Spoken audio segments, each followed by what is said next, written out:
It had been a year since Anna lost her job and things hadn't gotten easier. Her days were filled with job applications and, "We regret to inform you," emails. Nights were worse, haunted by the gnawing emptiness in her stomach and her spiraling thoughts. She found herself frequently awoken by that hollow feeling, not just in her belly but in the pit of her soul. Tonight was one such night. The digital clock on her bedside table blinked 2:03 a.m. With a sigh, she rolled over, her stomach issuing a low, plaintive growl. She wasn't sure if it was the hunger keeping her awake or the relentless stress that came from unemployment and a dwindling bank account. The kitchen was as barren as her current prospects. She had to eat something, and her options were limited. Then the solution came to her: McDonald's. The fast food restaurant down the street was open 24 hours. The thought of sinking her teeth into a Big Mac and taking that first bite of a salty, crispy fry sent a surge of anticipation through her weary body. She hadn't had the luxury of eating out in months, and the craving was irresistible. Shedding her blanket, she slipped into her worn-out sneakers, zipped up a jacket over her pajamas, and picked up her battered car keys from the kitchen counter. Her car, an aging sedan with a faulty headlight, started with a hesitant cough.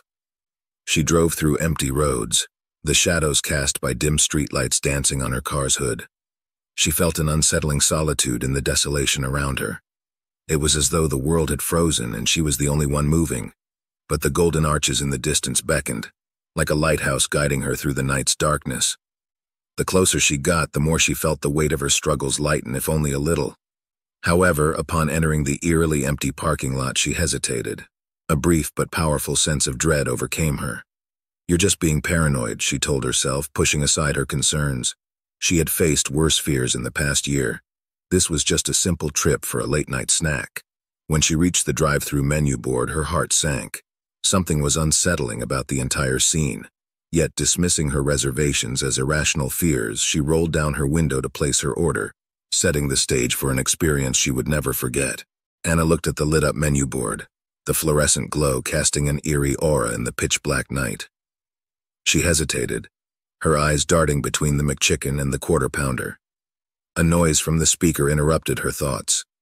It was a static-filled voice that croaked, "Welcome to McDonald's, may I take your order?" The voice sent a slight shiver down her spine. It was deeper than she'd expected, tinged with a rough edge that seemed out of place. But she shook off the feeling. She was hungry, it was late, and she was overthinking things. "One Big Mac meal, medium with a Coke, please," she responded, hoping her voice didn't betray her growing unease. There was a pause, longer than she'd expected, followed by, "Anything else?" The voice on the speaker seemed almost mocking, as if taunting her indecisiveness. "No, that's it," Anna said firmly, gripping her steering wheel a bit tighter. "Please pull up to the next window," the voice instructed, and she could have sworn she heard a chuckle before the line went dead. Her car tires crunched on the gravelly asphalt as she pulled up to the payment window. She was greeted not by a person, but by an outstretched arm, the hand gloved in McDonald's standard-issue latex. The arm seemed to come out of nowhere, protruding from the shadows inside the booth. The arm gestured for her to hand over her card. For a moment, Anna considered driving away, the unease turning into a tangible dread. But hunger and the need for some sense of normalcy won out.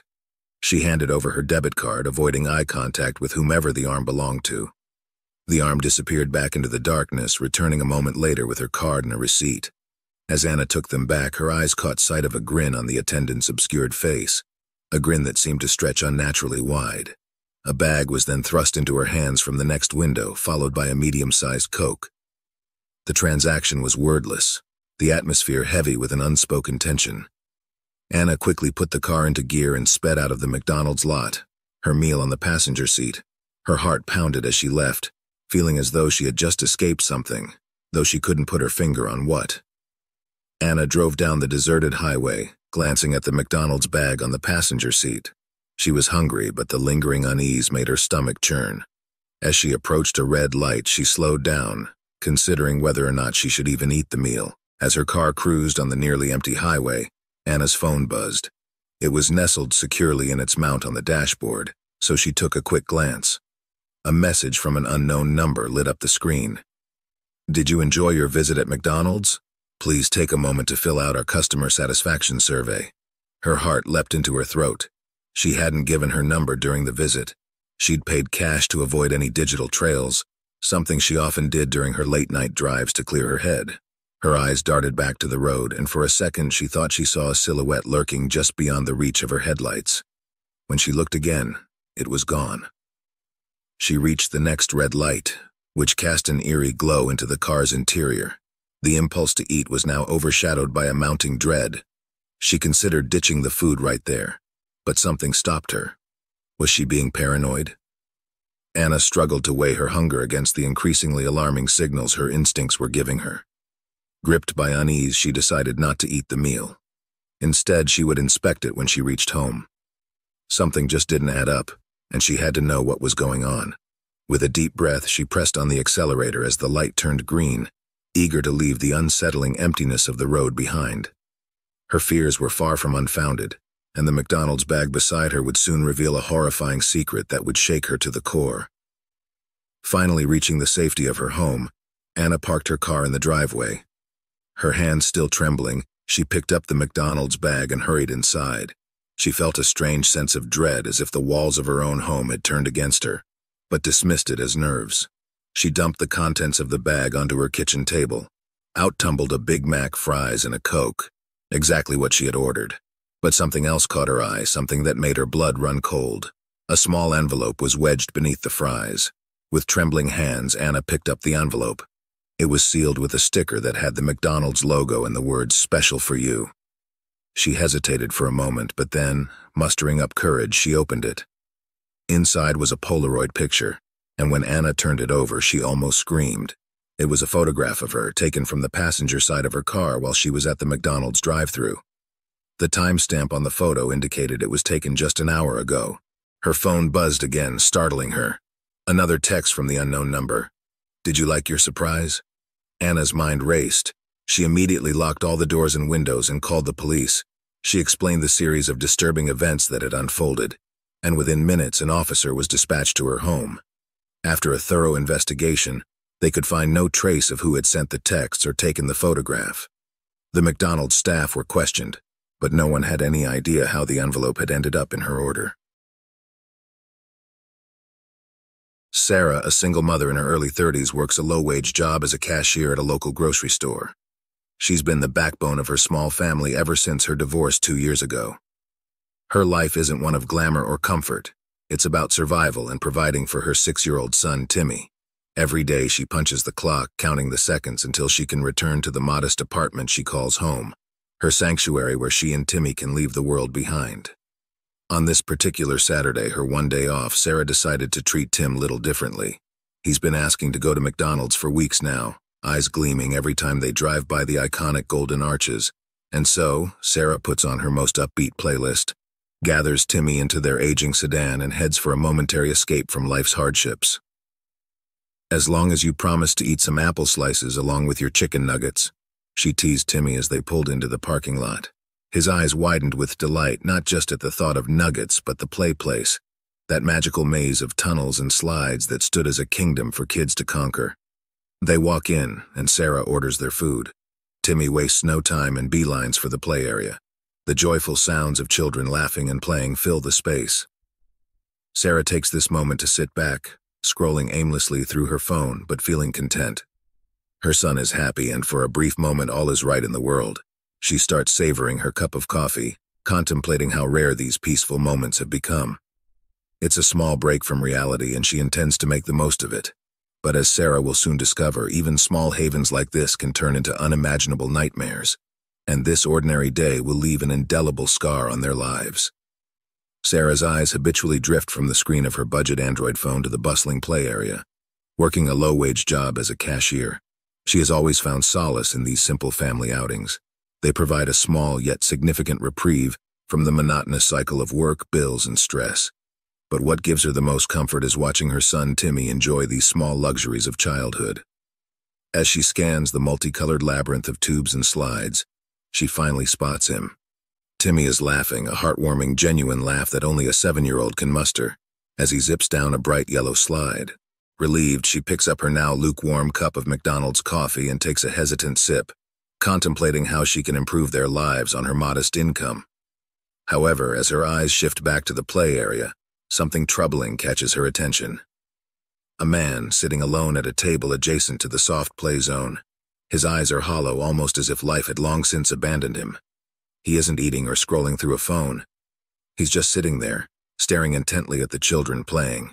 A nauseating chill works its way down Sarah's spine when she notices his gaze lock onto Timmy for what feels like an eternity.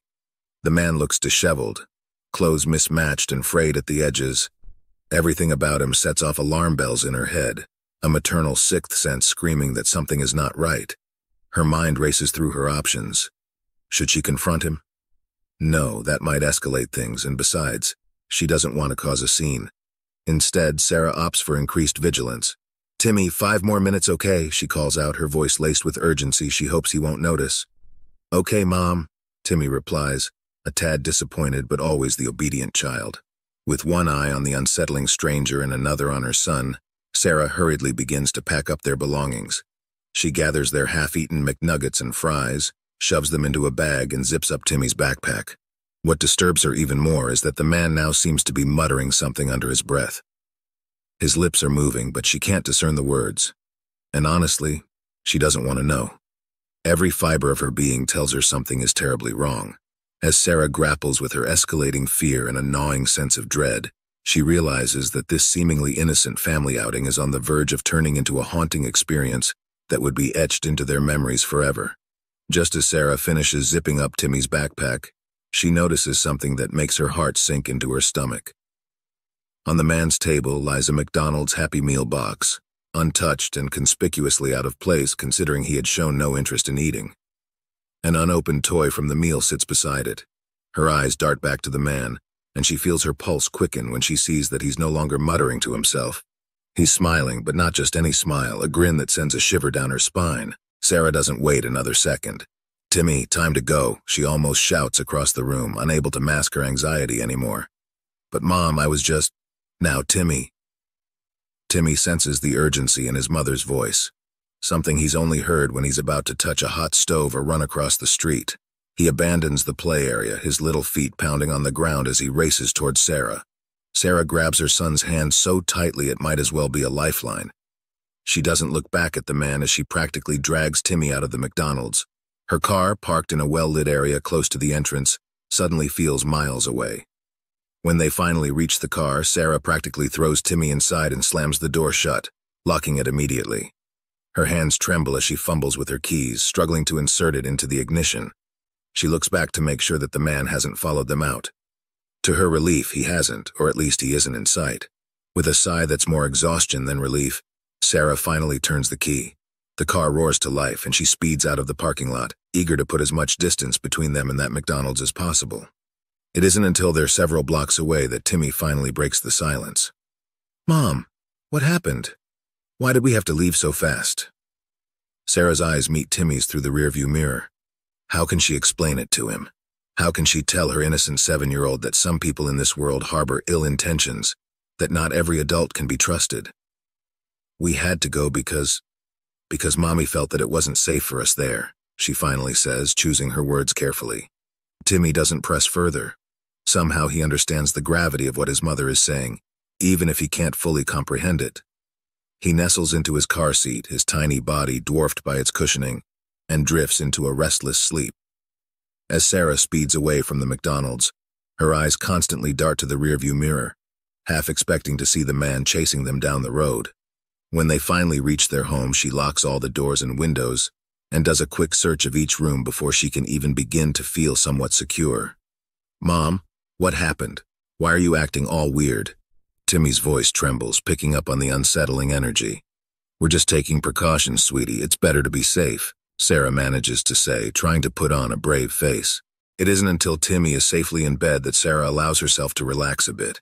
She pours herself a glass of wine and sits at the dining table, trying to shake off the remnants of the night's terror. That's when her phone buzzes. Unknown number. A text message. The message reads, "I hope you enjoyed your visit. We'll see you again soon." Chilled to the bone, Sarah immediately blocks the number and reports it to the police. They promise to investigate but remind her that without any actual evidence of a crime, their options are limited. Weeks pass, and life gradually returns to some semblance of normality. But Sarah can't shake off the sense of unease that has settled deep in her bones. She avoids driving past that McDonald's, takes Timmy to a different school, and even considers moving houses. Then one evening, as Sarah is picking up Timmy from a friend's house, her heart nearly stops. In her son's hand is a McDonald's Happy Meal toy, a miniature figurine of Ronald McDonald looking just as creepy as the man from that night. "Where did you get this, Timmy?" she asks, her voice barely a whisper. "From school. A man came during recess. He said he was giving them out to kids who like McDonald's," Timmy says, completely unaware of the gravity of what he's just revealed. Sarah feels her heart plummet. The mysterious man has found a way to get closer, even with all her precautions. And as she stares at the Happy Meal toy, she's reminded of the unopened meal at the man's table and the malevolent grin on his face. It becomes abundantly clear to Sarah that this isn't over. That unopened meal wasn't just a meal. It was a message, a promise of something much more sinister. And as she clutches the Happy Meal toy in her hand, crushing it in her tightening grip, she knows that whatever twisted game this is, it's far from its final chapter. Jake had always been a night owl, which is probably why he never minded working the night shift at McDonald's. It was an unglamorous job, but it helped him pay for his night classes at the community college. As an aspiring musician, he saw this merely as a pit stop on his road to stardom. Tonight, however, was his last shift. In a week, he'd be moving to Nashville to pursue his dream of becoming a country music artist. As Jake clocked in for his shift, he looked around at the familiar setting, a well-lit but mostly empty dining area, the constant hum of the fryers in the background, and his colleagues busy with closing duties. Something felt off tonight, but he couldn't quite put his finger on it. "Hey Jake, one last rodeo, huh?" said Carla, his co-worker and close friend. "Going to miss you around here." "Same here, Carla, but Nashville's calling, and I can't let it go to voicemail," he replied with a chuckle. About halfway into the shift, Jake noticed a customer sitting alone in the far corner of the dining area. The man wore a large trench coat and a hat that obscured most of his face. He hadn't ordered anything and seemed to be waiting for someone, or something. Jake thought about approaching him, but the man's vibe gave him the creeps. The night dragged on, and it was almost time for Jake to do one final sweep of the restaurant before locking up. That's when he heard it, a faint melody echoing from the back of the kitchen. It sounded like a broken music box, playing a distorted version of a children's lullaby. Confused, he walked towards the source of the sound. His heart raced as he pushed open the door to the storage room. It was pitch black inside, except for a dim glow emanating from a corner. His eyes widened as he saw it, a vintage Ronald McDonald animatronic sitting on a crate, its eyes glowing a malevolent red. Beside it was an old tape recorder playing the eerie melody. Jake's pulse skyrocketed. This wasn't part of the restaurant's decorations, and he had no idea how it got there. He backed out slowly, closing the door behind him. Just as he's about to dismiss it as a twisted prank by one of his colleagues, his eyes catch sight of the man in the trench coat. Except now the man was standing right outside the glass doors, staring directly at him. And so began the longest, most terrifying night of Jake's life, one that promised to make his last shift truly unforgettable. Jake felt a shiver snake its way down his spine as he locked eyes with the enigmatic figure standing just outside the glass doors. There was something unsettling about the man. His disheveled hair, the trench coat that seemed to swallow his form, and the eyes that hid behind a brimmed hat but felt like they could see right through him. McDonald's policy was explicit. No one could be refused entry during operating hours, regardless of how disconcerting they seemed. Taking a deep, shaky breath to steel himself, Jake unlocked the glass doors and watched as they slowly swung open. The man stepped inside, his boots echoing ominously on the tiled floor. Each step was deliberate as he moved, like a predator stalking its prey towards the counter. When he finally spoke, his voice was a raspy whisper, like the eerie sound of sandpaper grazing wood. "One black coffee, to go." Jake's hands trembled as he prepared the coffee. Each movement was tinged with a sense of foreboding, his instincts screaming at him that this encounter was far from ordinary. As he reached out to hand over the steaming cup, their hands touched for the briefest of moments. An electric jolt surged through Jake's body, an unsettling energy that he couldn't explain. "Good luck in Nashville," the man said, his eyes piercing through Jake's soul. Jake felt his breath catch in his throat. How did this stranger know about his secret aspirations to move to Nashville and start a music career? He had only told a few close friends and his sister. The revelation sent a wave of dread washing over him. Seeming satisfied, the man turned away with his coffee cup in hand and ambled back to the corner table where he had been sitting earlier. He resumed his previous activity, which was unsettling in its own right, whispering indistinctly to himself while staring intently at the storage room door. That door concealed something that always gave Jake the creeps, the outdated Ronald McDonald animatronic that had been stored away because it frightened the children more than it entertained. Jake couldn't shake the feeling that this man knew more than he should, not just about his dreams of Nashville, but also about the unnerving figure that sat behind that storage room door. And that thought scared him more than anything else. His shift ended not long after, but as he turned off the lights and prepared to lock up, he noticed something on the counter, a small folded note. Hesitantly, he opened it. The message inside made his heart plummet. "See you in your dreams and in Nashville, Ronald." Confused and thoroughly rattled, Jake couldn't help but wonder, who was this man and how did he know so much? But more importantly, was this a sinister threat or a dark premonition? The questions loomed in his mind as he left, locking up behind him, feeling as if invisible eyes were still watching. Jake couldn't sleep that night. The mysterious man's words echoed in his head, intertwining with the chilling note he had left. "See you in your dreams and in Nashville, Ronald." Who was Ronald? Was he the man himself, or was he referring to the animatronic Ronald McDonald stashed in the storage room? Around 3 a.m., Jake decided he couldn't take it anymore. He needed answers. He put on his coat and drove back to McDonald's. The streets were deserted, and the glowing lights of the 24-hour drive-thru seemed more eerie than welcoming. Jake unlocked the front doors and stepped inside. The quiet was overpowering, making the faint buzzing of the overhead fluorescent lights audible. He turned on the main lights and then hesitated in front of the storage room. Taking a deep breath, he unlocked the door and swung it open. The Ronald McDonald animatronic sat there, just as creepy as ever, but now it seemed to smirk, as if in on some grotesque joke. Jake felt his skin crawl but pushed himself to walk closer. That's when he saw it, a fresh cup of black coffee placed beside the animatronic, still steaming. His heart pounding, Jake remembered the coffee he had made for the mysterious man. What he couldn't understand was how it had ended up here when he distinctly remembered the man carrying it with him as he left. On impulse, he looked at the base of the animatronic and found another note. Trembling, he picked it up and read, "Nashville won't save you, Jake. Your dreams are my playground." He froze, unable to process what he was reading. Just then, his phone buzzed. It was a message from an unknown number. "How do you like the coffee? R." Jake felt a surge of terror unlike anything he'd ever experienced. The implications were horrifying. Was the animatronic somehow connected to the mysterious man? Was this all an elaborate, sinister game? Or was he losing his grip on reality entirely? His immediate instinct was to run, but where could he run to? Whoever or whatever this was knew him intimately, targeting not just his place of work but also his dreams and aspirations. The walls seemed to close in on him as he realized. There was no running from this terror, and his life would never be the same again. With shaking hands, Jake locked up the restaurant and drove home, every shadow seeming to conceal a lurking menace. As he lay in bed, staring at the ceiling, he realized sleep would not come easily, if at all. The man had said his dreams were his playground, and Jake feared what that could mean. He was left to ponder the most terrifying thought of all. If this individual could infiltrate his life so completely, where else might he appear?